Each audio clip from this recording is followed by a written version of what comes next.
পরিবেশটা যেন এক অদ্ভুত নিস্তব্ধতায় ঢেকে গেছে, চারপাশের বাতাসও থমকে দাঁড়িয়ে আছে, মনে হয় সময় নিজেও যেন শ্বাস আটকে তাকিয়ে আছে দৃশ্যটার দিকে। পুরো হলরুম জুড়ে এক ভয়ানক নিস্তব্ধতা নেমে এসেছে।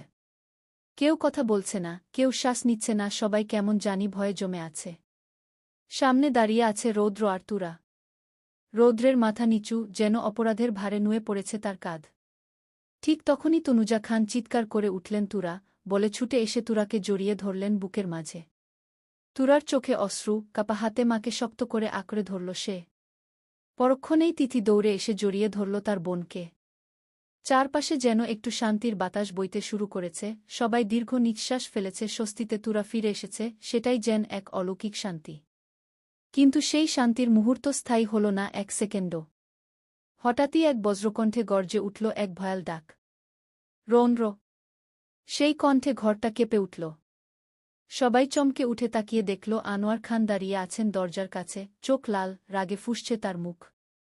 হলরুমের বাতাস ভারী হয়ে গেল মুহূর্তেই। তিনি দ্রুত এগিয়ে এসে এক মুহূর্ত সময় নষ্ট না করে সজোরে এক থাপ্পড় মারলেন রৌদ্রের গালে। থাপ্পড়ের শব্দে স্তব্ধ হয়ে গেল পুরো হলরুম, কেউ একটাও শব্দ করল না। রৌদ্র স্থির দাঁড়িয়ে রইল, মাথা নিচু, চোখ বন্ধ। তার ঠোঁট কাঁপছে, কিন্তু সে কিছু বলল না, কারণ সে জানে এই থাপ্পড়ই তার প্রাপ্ত ছিল। আনোয়ার খানের কণ্ঠ যেন বজ্রপাতের মতো ছিঁড়ে গেল নিস্তব্ধ বাতাসে। তিনি গর্জে উঠলেন, চোখ দুটো রাগে লাল, বুক উঠছে নামছে ক্রোধে। কেন এরকম করলি বল রৌন্দ্র? কেন? তুরার সাথে তোর সম্পর্ক কি, যার জন্য তুই এত বড় সর্বনাশ করলি মেয়েটার? রৌদ্র এই জায়গায় চুপ থাকল না, মাথা নিচু করে গর্ভস্বরে বলল, তুরাকে আমার ভালো লাগে, অর্থাৎ ভালোবাসি তুরাকে। কথাটা বের হতেই এক মুহূর্তের জন্য সময় যেন থেমে দাঁড়াল। সবার চোখ বড় বড় হয়ে উঠল, বিশ্বাস করা যেন অসম্ভব। আশিক খান চুপ করে থাকতে পারলেন না। মুখ লাল হয়ে উঠল, বুকের রাগ আর অপমান একসাথে জ্বলে উঠল তার মধ্যে। তিনি এগিয়ে এসে রৌদ্রের গালে জোরে আরেকটা থাপ্পড় মারলেন। লজ্জা করল না তোর এই কথাটা বলতে? তোর মাথা খারাপ নাকি? তুরা তোর বোন হয়, তার বিয়ের আগের রাতে তুই তাকে তুলে নিয়ে গেছিস। এই লজ্জা কেমনে সহ্য করলি? থাপ্পড়ের পরও রৌদ্র মাথা নিচু রেখেই রইল। চোখ বেয়ে নেমে আসা পানির ফোঁটাটা হাতের তালুতে পড়ে মিলিয়ে গেল। তবুও কণ্ঠটা দুই রেখে বলল, কাকা, ভালোবাসায় লজ্জা নাই, সত্যি কথা বলতেও লজ্জা নাই। আমি যা বলছি সেটাই সত্যি। আমি তুরাকে ভালোবাসি, এই কথাটাই তোমাদের সামনে বলার সাহস করেছি, কারণ এটা মিথ্যে না। হলরুমে আবারও ভারী নীরবতা নেমে এল। কেউ কথা বলছে না, শুধু বাতাসের চাপা হাহাকার যেন ভেসে বেড়াচ্ছে চারদিকে। আনোয়ার খান ছাফায় বসে রাগে ফুঁসতে ফুঁসতে গর্জে উঠলেন, ঘৃণা হচ্ছে তোকে দেখে। নিজের ছেলে বলতে ঘৃণা হচ্ছে? তুই আমার সন্তান, এই ভাবনাটাই এখন অভিশাপ মনে হয়। এবার রৌন্দ্র মাথা নিচু করে রইল না। ধীরে ধীরে মাথা তুলল, চোখ মেলে তাকাল সরাসরি আনোয়ার খানের দিকে। সেই চোখে ছিল না প্রতিবাদ, ছিল কেবল অনুতাপ আর অপরাধবোধের গভীর ভার। নীরবে পা বাড়িয়ে এগিয়ে এল সে, সবার সামনে দিয়ে আনোয়ার খানের সামনে গিয়ে হাঁটু গেড়ে বসে পড়ল। পুরো হলরুম স্তব্ধ। কেউ একটা শব্দ পর্যন্ত করল না। তুরা অবাক চোখে তাকিয়ে আছে। বুকের ভেতর হঠাৎ যেন কিছু একটা মোচড় দিয়ে উঠল, তীব্র এক যন্ত্রণা ছড়িয়ে পড়ল শরীরের প্রতিটি কোণায়। কেন এমন অনুভূতি হচ্ছে সে নিজেই জানে না। রৌদ্রের কণ্ঠে একরাশ ভাঙা বেদনা, মুখে ক্লান্তির ছায়া। চোখ দুটো গভীর অপরাধবোধে ভরা, কিন্তু তার ভেতর একটা সত্যিকারের ভালোবাসার অগ্নিশিখা এখনও টিকে আছে। রৌদ্র আনোয়ার খানের দিকে তাকিয়ে ধীরে, কাপা গলায় বলল, বাবা, আমি বলি না তুমি আমাকে নিয়ে গর্ব করো, কারণ আমি সত্যিই তোমার ছেলে হিসেবে যোগ্য না। কিন্তু বাবা, তুমি একটুকু বিশ্বাস করো, আমি সত্যি তুরাকে ভালোবাসি।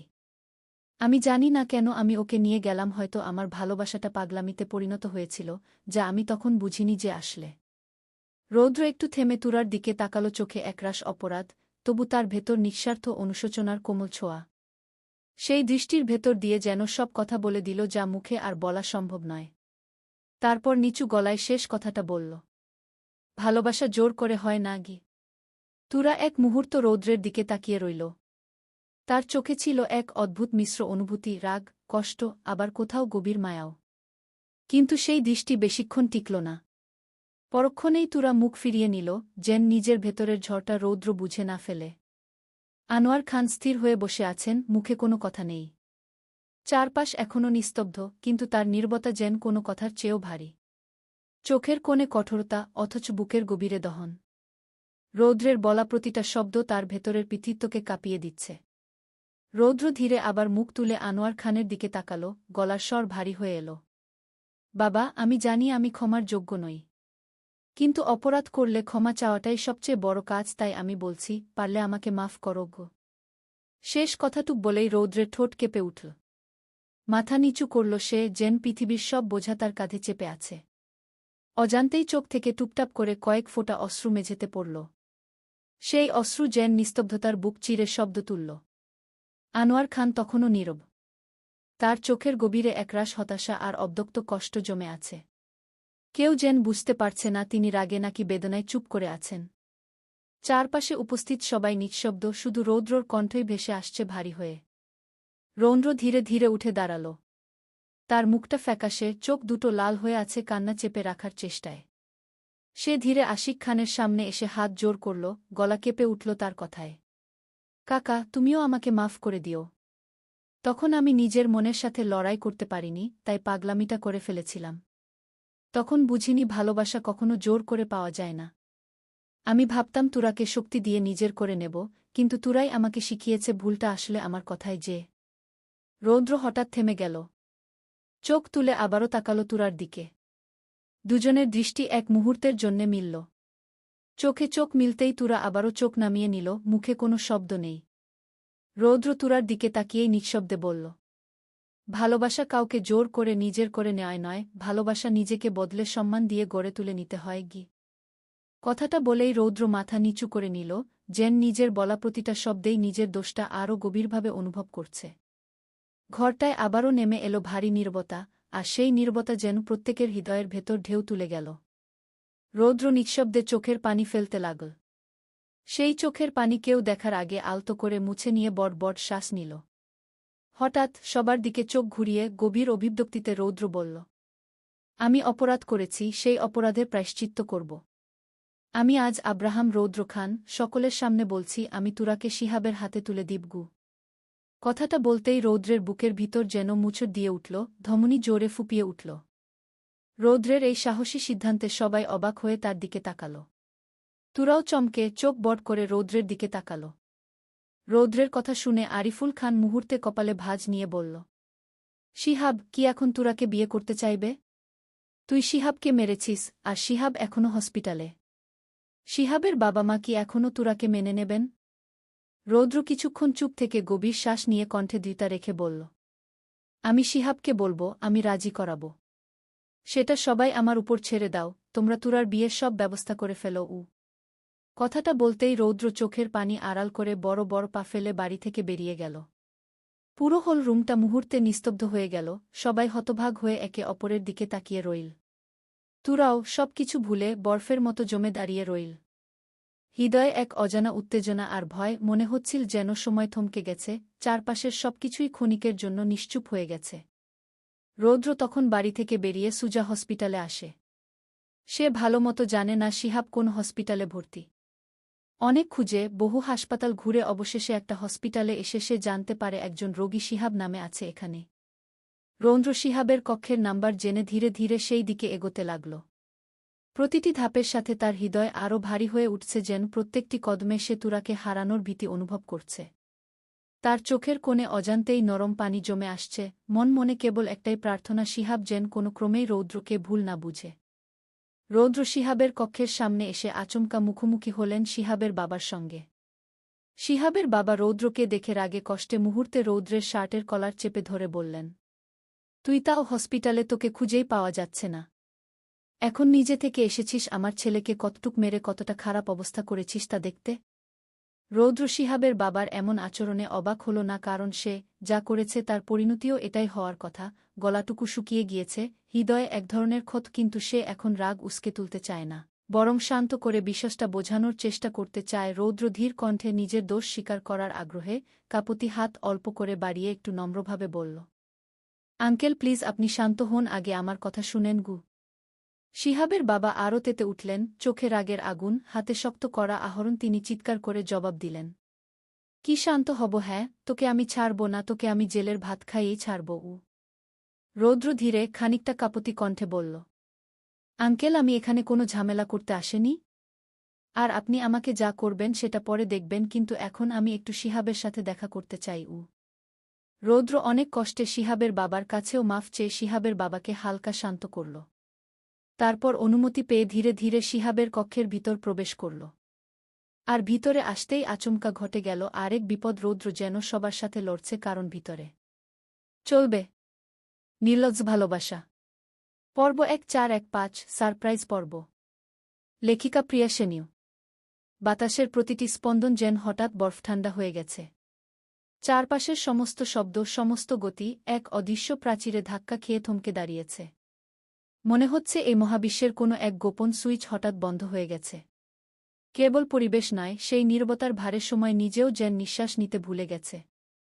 যেন কোনো এক মন্ত্র বলে এই মুহূর্তটি পৃথিবীর জীবনপ্রবাহ থেকে বিচ্ছিন্ন হয়ে শুধু একা দাঁড়িয়ে আছে। রৌদ্রের হাত থেকে টপটপ করে রক্ত ঝরছে, তবুও সে দাঁতে দাঁত চেপে স্থিরভাবে দাঁড়িয়ে আছে। ঠিক তার সামনেই শিহাব ক্রোধে ফুঁসছে, যেন একটি জ্বলন্ত অগ্নিকুণ্ড। কিছুক্ষণ আগেই রৌদ্র যখন ঘরে প্রবেশ করে, শিহাব তাকে দেখে মুহূর্তে আগুনের মতো জ্বলে ওঠে। কোনো কিছু চিন্তা না করেই সে রৌদ্রকে আঘাত করা শুরু করে, যেন বহুদিনের জমে থাকা প্রতিশোধ চরিতার্থ করছে। অবাক করা বিষয় হল, রৌদ্র একটি বারের জন্য শিহাবের গায়ে হাত তোলেনি। সে শুধু মার খেয়েছে এবং শান্তভাবে বোঝানোর চেষ্টা করেছে, কিন্তু শিহাব সে কথায় কর্ণপাত করেনি। এক পর্যায়ে শিহাবের প্রবল ধাক্কায় রৌদ্র ছিটকে মেঝেতে পড়ে যায়। দুর্ভাগ্যবশত তার হাত গিয়ে লাগে ডাস্টবিনে ফেলে রাখা ভাঙা কাচের টুকরোগুলোর উপর। তীক্ষ্ণ কয়েকটি কাচের অংশ তার হাতের তালুতে বিঁধে যায়। শিহাব আবারও রৌদ্রকে মারতে উদ্যত হল, ঠিক তখনই রৌদ্র দ্রুত বলে উঠল, ভাই, আমার শান্ত হ। আমি এখানে কোনো ঝামেলা করতে আসিনি। তোর জীবনটা আমি যেমন এলোমেলো করে দিয়েছিলাম, ঠিক সেইভাবেই সবকিছু আগের মতো গুছিয়ে দেব। শুধু তাই নয়, আমি হ্যাঁ, তুরাকেও তোর জীবনে ফিরিয়ে দেবগু। রৌদ্রের যেন শেষের কথাটুকু বলার সময় গলা কেঁপে উঠল। তার এই কথা শুনে শিহাব এক মুহূর্তে থমকে গেল। রৌদ্র তাকে বলল তার জীবন আগের মতো করে দেবে, তুরাকে তার জীবনে ফিরিয়ে দেবে। বিষয়টা যেন শিহাবের কাছে বিশ্বাস করতে কষ্ট হল। মুহূর্তেই শিহাব রাগে রৌদ্রের শার্টের কলার চেপে ধরে ক্ষিপ্ত কণ্ঠে বলল, আমাকে কি তুই বোকা পেয়েছিস? তুই আমার জীবন ঠিক করে দিবি, এইটাও আমার বিশ্বাস করতে হবে? হাহ, বল, তুই আমার বিরুদ্ধে নতুন কি প্ল্যান করছিস? রৌদ্রের হাতে কাচের আঘাতে রক্ত ঝরছে, সেই যন্ত্রণার মধ্যেও অসহায় ও অনুতপ্ত স্বরে বলল, ভাই, বিশ্বাস কর, আমি কোনো প্ল্যান করছি না। আমি সত্যি তোর জীবন ঠিক করে দেব। আমি তুরাকে বাড়িতে দিয়ে এসেছি। বিশ্বাস না হলে তুই আমার বাবাকে কল কর। আমি এটাও বলে এসেছি তোদের দুজনের বিয়ের কথা। রৌদ্রের কথায় শার্টের কলার থেকে শিহাবের হাত আলগা হয়ে গেল। সে ধীরে ধীরে শার্টের কলার ছেড়ে দিল। শিহাব হাতটা ছেড়ে দিতেই রৌদ্র আবারও নিচু, দুর্বল আন্তরিক কণ্ঠে বলল, দাঁড়া, তুই আমার সাথে খারাপ কাজ করেছিস, তার জন্য আমি তোকে সাজা দিয়েছি। তাই বলে আমি এতটাই পাষাণ নই যে তোকে আমি এই রক্তাক্ত হাতে যেতে দেবগু। সন্ধ্যা ঘনিয়ে আসছে। ধীরে ধীরে রাস্তাঘাট আর শহরের প্রতিটি কোণায় আলো জ্বলে উঠছে। চারপাশের এই কৃত্রিম আলো যেন ঘরের ভেতরের চাপা উত্তেজনার বিপরীতে এক শান্ত ও স্বাভাবিক জীবনযাত্রার ইঙ্গিত দিচ্ছে। হলরুমের সকলেই তখন চিন্তিত মুখে বসে আছে। সবার চোখে মুখে গভীর উদ্বেগের ছাপ, কারণ রৌদ্র এখনও ফেরেনি। সকলের এই চিন্তাভাবনার মাঝেই সদর দরজা দিয়ে হলরুমে প্রবেশ করল রৌদ্র। রৌদ্রকে দেখেই সকলে তাৎক্ষণিক দাঁড়িয়ে গেল।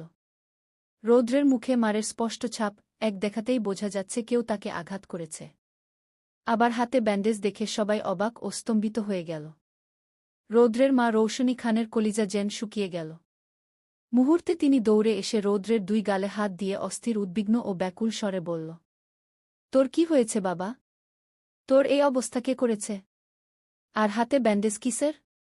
হাত কাটল কিভাবে? ঠিক সেই মুহূর্তে সিঁড়ি দিয়ে নামল তুরা। রৌদ্রের এমন অবস্থা দেখে তুরার বুকটা হঠাৎ ধরফর করে উঠল। তুরা নিচে নামতেই রৌদ্র এক পলক তার দিকে তাকাল। তারপর আবার রৌশনী খানের উদ্দেশ্যে বলল, কিছু হয়নি মম, এটা আমার পাপের সাজা। চিন্তা করো না, আমি ঠিক আছি। তারপর আবার বাড়ির সকল পুরুষের উদ্দেশ্যে বলল, তোমরা সবাই তুরার বিয়ের ব্যবস্থা করো। শিহাব তুরাকে বিয়ে করবে, আমি বলে এসেছি। তাই যা করার তাড়াতাড়ি করোগ। কথাটা বলেই রৌদ্র নিজের রুমের দিকে যেতে উদ্যত হল। আবার হঠাৎ কি মনে করে জেন থমকে দাঁড়িয়ে গেল এবং সকলের উদ্দেশ্যে বলল, আর হ্যাঁ, আমি থাকব না বিয়েতে। আমার মতো মানুষের এই বিয়েতে থাকার মুখ নেই। তাই সবাইকে আমি বলে রাখছি, আমি সুইজারল্যান্ডে ফিরে যাচ্ছি। আমি আজ রাতেই সব ব্যবস্থা করে রাখব। কথাটা বলেই রৌদ্র 1 মিনিটও দেরি না করে বড় বড় পা ফেলে সিঁড়ি দিয়ে নিজের রুমে চলে গেল। আসলে রৌদ্র জানে সে এই বিয়েতে থাকতে পারবে না। তার ভেতরের দুর্বার ভালোবাসা তাকে বারবার বাধা দেবে, তুরাকে অন্য কারো হতে দেওয়া তার পক্ষে অসম্ভব।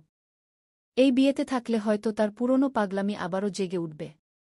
কারণ তুরাকে সে সত্যিই ভালোবাসে, সম্ভবত নিজের জীবনের চেয়েও বেশি। আর ঠিক এই কারণেই নিজের সেই তীব্র ভালোবাসা কোরবানি দিয়ে তুরার ভালোর জন্য সে এত বড় এবং কঠিন সিদ্ধান্তটি নিয়েছে। সুইজারল্যান্ডে ফিরে যাওয়াটা তার জন্য পালানো নয়, বরং ভালোবাসার এক চরম আত্মত্যাগ। রৌদ্রের প্রস্থানের পর হলরুমের সেই মুহূর্তটা যেন এক ভারী নীরবতার চাদরে মুড়ে গেল। বাড়ির সকলে হতভম্ব হয়ে কিছুক্ষণ সেখানেই দাঁড়িয়ে রইল বা বসে থাকল। কারও মুখে কোনো কথা সরল না, যেন তারা সবাই একটি নাটকের শেষ দৃশ্যের আকস্মিকতায় স্তব্ধ। উপস্থিত সকলের মধ্যে আনোয়ার খানের অবস্থা ছিল সবচেয়ে করুণ। ছেলেকে তিনি বাইরে যতই কড়া আর রূঢ়ভাবে দেখান না কেন, ভিতর থেকে তিনি ছেলেকে প্রচণ্ড ভালোবাসেন। ছেলের রক্তাক্ত মুখ আর তার উপর এই চিরতরে চলে যাওয়ার ঘোষণা সব মিলিয়ে আনোয়ার খানের চোখ থেকে কয়েক ফোঁটা অশ্রু গড়িয়ে পড়ল, যা তার চাপা বেদনা প্রকাশ করছে। অন্যদিকে রৌদ্রের সুইজারল্যান্ড ফিরে যাওয়ার কথা শুনে তুরার বুকেও এক অজানা ব্যথা মুচড়ে উঠল। যদিও রৌদ্রের প্রতি তার এক ধরনের ক্ষোভ বা দূরত্ব আছে, তবুও তার এই চূড়ান্ত বিদায়ের সিদ্ধান্তে তুরা কেন যেন গভীর খারাপ লাগা অনুভব করল। রৌদ্র চলে যাবে এই চিন্তাটা তার কাছে কেমন যেন অস্বাভাবিক মনে হল। আর দাঁড়িয়ে থাকতে পারলেন না রৌশনী খান। ছেলের এই করুণ অবস্থা আর বিদায়ের খবরে তার মায়ের হৃদয় ভেঙে খান খান হয়ে গেল। তিনি শাড়ির আঁচল মুখে গুজে হাউমাউ করে কেঁদে উঠলেন। সেই কান্নার শব্দ হলরুমের থমথমে পরিবেশকে আরও ভারী করে তুলল। এরপর তিনি আর এক মুহূর্ত দেরি না করে সেই অশ্রুভেজা চোখ নিয়েই প্রায় ছুটতে ছুটতে সিঁড়ি বেয়ে নিজের ঘরের দিকে চলে গেলেন। রাত 10:01:00টা রৌদ্রের হাতে গভীর ব্যথা, আর সেই সাথে তার শরীর জ্বরে পুড়ছে। সে অতি কষ্টে সেই অসহ্য বেদনা নিয়ে বিছানায় একটু শুয়েছিল এবং মুহূর্তেই ক্লান্তিতে ঘুমিয়ে পড়েছিল। কিন্তু সেই ঘুমের মধ্যেই জ্বর বেড়েছে। রৌদ্র অসহনীয় যন্ত্রণায় বিছানায় ছটফট করছে। অন্যদিকে তুরার চোখে একটুও ঘুম নেই। কেন যেন চোখ বন্ধ করলেই কেবল রৌদ্রের মুখটাই বারবার ভেসে উঠছে। আর রৌদ্র চলে যাবে এই ভাবনায় তার বুকটা খালি কেঁপে উঠছে। হঠাৎ তুরা নিজের অজান্তেই বিছানা ছেড়ে উঠে দাঁড়াল, রুম থেকে বের হল। টিপটিপ পায়ে এগিয়ে এসে দাঁড়াল রৌদ্রের রুমের দরজার সামনে। তুরা নিজেও জানে না ঠিক কী কারণে সে এখানে এসেছে। তুরা দরজায় হালকা ধাক্কা দিতেই সেটি খুলে গেল। দরজা খোলা দেখে তুরা অবাক হল, তার মানে রৌদ্র দরজা খোলা রেখেই ঘুমিয়ে পড়েছে। তুরা টিপটিপ করে রুমে প্রবেশ করল। ঘরে ঢুকেই দেখল রৌদ্র বিছানায় শুয়ে অস্বাভাবিকভাবে ছটফট করছে। রৌদ্রকে এমন করতে দেখে তুরা মুহূর্তেই তার কাছে ছুটে গেল এবং ভয়ে ভয়ে তার শরীরে স্পর্শ করল। স্পর্শ করতেই তুরা চমকে উঠল এবং ভয়ে হালকা দূরে ছিটকে গেল। রৌদ্রের শরীর যেন জ্বরে আগুনের মতো পুড়ছে, এত তীব্র তাপ, মনে হল যেন শরীরে চাল দিলে তাতেই ক্ষয় ফুটে যাবে। তুরা আর এক মুহূর্ত দেরি করল না। সে দৌড়ে ওয়াশরুমে গেল এবং দ্রুত এক পাত্রে ঠান্ডা জল নিয়ে এল। তুরা যেন পাগলের মতো হয়ে গেছে, কারণ রৌদ্রের শরীরে যে জ্বর, এভাবে থাকলে আরও বড় বিপদ হয়ে যেতে পারে। তুরা একটি তোয়ালে ভিজিয়ে তাড়াতাড়ি রৌদ্রের তপ্ত কপালে রাখল। একটু ঠান্ডা স্পর্শ অনুভব করতেই রৌদ্র জ্বরের ঘোরেই কেঁপে উঠল এবং মুহূর্তেই পাশে থাকা তুরার একটি হাত শক্ত করে ধরে ফেলল। রৌদ্রের এই আকস্মিক স্পর্শে তুরা নিজেও চমকে উঠল, তার সারা শরীর যেন ঝাঁকুনি দিয়ে উঠল। তুরা কাপা কাপা হাতেই রৌদ্রের কপালে জলপট্টি দিতে থাকল। হঠাৎ তার চোখ গেল রৌদ্রের কাটা হাতের দিকে। দেখল রৌদ্র কেমন যেন বারবার হাতটা নড়াচ্ছে, হয়তো প্রচণ্ড ব্যথা করছে। তুরা রৌদ্রের মাথায় জলপট্টি রাখা অবস্থাতেই আস্তে করে তার হাত ছাড়িয়ে নিল। এরপর সে রুম থেকে বেরিয়ে নিজের ঘরে এসে একটা ব্যথার ট্যাবলেট নিল।